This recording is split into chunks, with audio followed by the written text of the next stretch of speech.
De Wisharmons, bienvenue dans cette vidéo sur comment déclarer votre activité partielle. Donc, nous avions fait une première vidéo sur comment demander la création de votre compte. Donc ça peut prendre plusieurs jours, il faut penser à le faire avant. Donc cette vidéo intervient après, une fois que vous avez reçu vos identifiants par email et votre habilitation à vous connecter.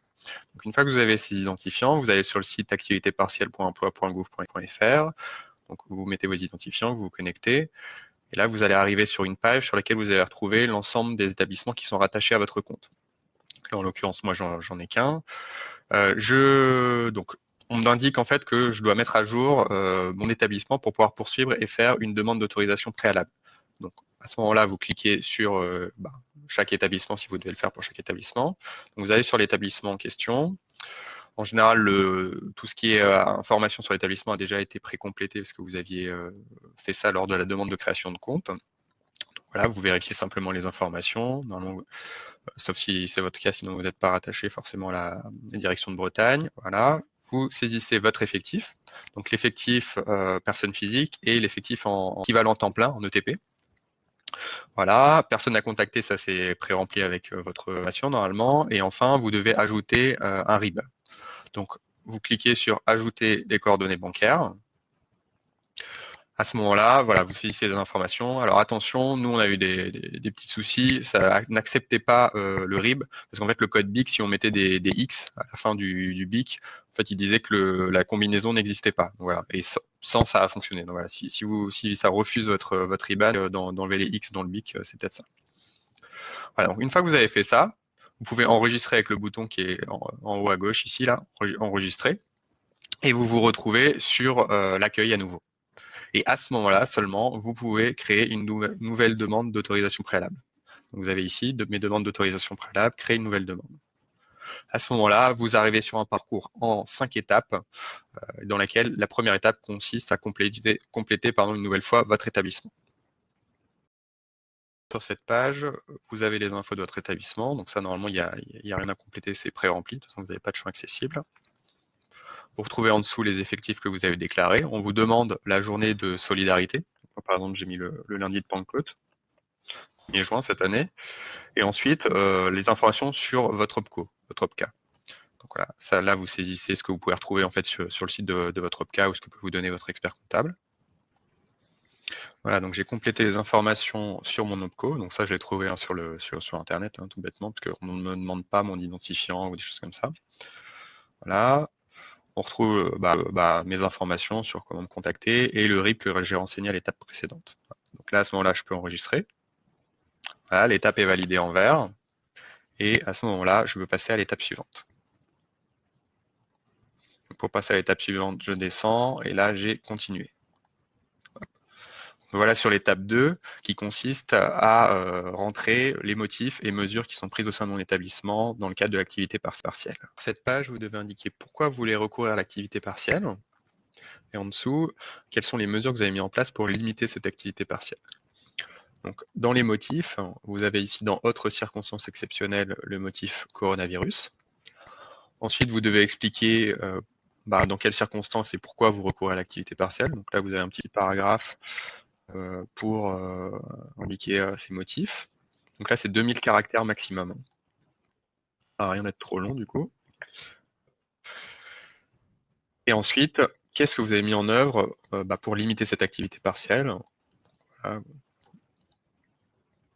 Et enfin, description de la sous-activité, c'est-à-dire est-ce que cette activité partielle, finalement, ça constitue une réduction d'activité, vous réduisez l'horaire légal de travail, ou est-ce que c'est une suspension d'activité, vous fermez carrément l'établissement pendant au moins une demi-journée dans la semaine. Donc, voilà. Nous, on a mis une réduction. Et ensuite, est-ce que ça concerne la totalité ou une partie de l'établissement? Voilà. Chez nous, ça concerne la totalité, mais bon, bien sûr, vous adaptez. Donc là, vous cliquez sur continuer, ça va enregistrer et passer à l'étape numéro 3 qui concerne les infos sur l'activité partielle. Vous indiquez le début de votre période d'activité partielle à la fin. Donc là, les avis divergent. On ne sait pas quelle est la meilleure date à mettre. Est-ce que c'est jusqu'à fin juin, jusqu'à la fin de l'année? Est-ce que c'est les 12 mois qui sont mentionnés dans le décret? Donc là, à vous de vous faire votre propre avis, malheureusement.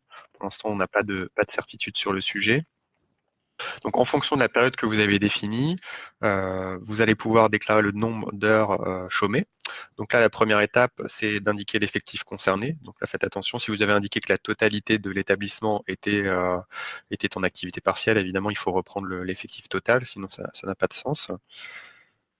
Et enfin, vous calculez donc par rapport à cet effectif le nombre d'heures chômées sur la période. Ensuite, est-ce que vous avez un CSE? Si vous en avez un, vous devez l'avoir consulté. Donc, vous mettez s'il a rendu un avis favorable ou défavorable et la date. Si vous n'en avez pas, il y a sans objet. Enfin, on vous demande, est-ce que vous avez bénéficié de l'activité partielle sur les 36 derniers mois? Et ensuite, vous pouvez continuer. À ce moment-là, vous vous retrouvez sur une page dans laquelle vous pouvez déposer des documents. Sur cette page document, vous pouvez uploader l'avis du comité d'entreprise si vous avez fait appel à votre comité d'entreprise pour valider l'activité partielle. Vous pouvez également uploader vos coordonnées de paiement, votre RIB, ce que vous avez rentré dans la partie établissement. Vous pouvez cliquer sur ajouter le document au fur et à mesure et ils vont s'ajouter ici. Donc vous pouvez également avec autre ajouter un autre document si nécessaire, si vous voulez rajouter des informations complémentaires par rapport à votre demande. Ensuite, vous cliquez sur continuer. Voilà, et à ce moment-là, vous arrivez récapitulatif de votre demande. À la fin de la demande, ça reprend en fait tout ce que vous avez mis précédemment, donc les dates, l'effectif, le nombre d'heures chômées. Là, vous avez deux avertissements. Un premier sur la demande d'autorisation préalable qui vous rappelle que c'est 1000 heures maximum par an par salarié.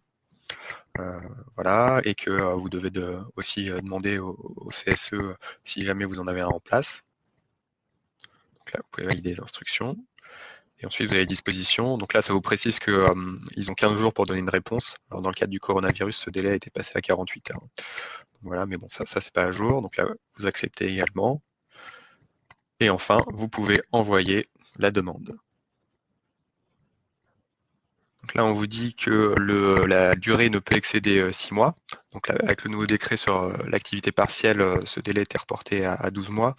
Donc là, on peut forcer en fait l'envoi. Donc je clique sur oui. Voilà. Et la demande d'autorisation préalable a bien été envoyée. Après, vous vous retrouvez en fait sur un écran de fin qui récapitule votre demande. Vous êtes à nouveau sur votre demande. Hein. On retrouve les différentes étapes, moins l'étape de validation et toutes les informations que vous avez remplies. Et là, sur le côté, vous pouvez télécharger la demande. Ça vous permet de sauvegarder un PDF avec l'ensemble de votre demande. Voilà. Et là, vous avez en attente d'instruction. Donc là, plus qu'à attendre les 2 jours ouvrés pour soit que la demande soit validée ou refusée, soit qu'elle soit validée tacitement puisque les 2 jours sont passés. Voilà, n'hésitez pas à nous poser vos questions si vous en avez. Vous retrouverez sur notre site et dans les liens qui sont en bas dans la description de la vidéo YouTube, vous retrouverez les liens pour télécharger le template Excel avec l'ensemble des informations qui vous sont demandées, le lien vers notre article et vers la vidéo également pour s'inscrire pour la demande d'activité partielle. Voilà, merci.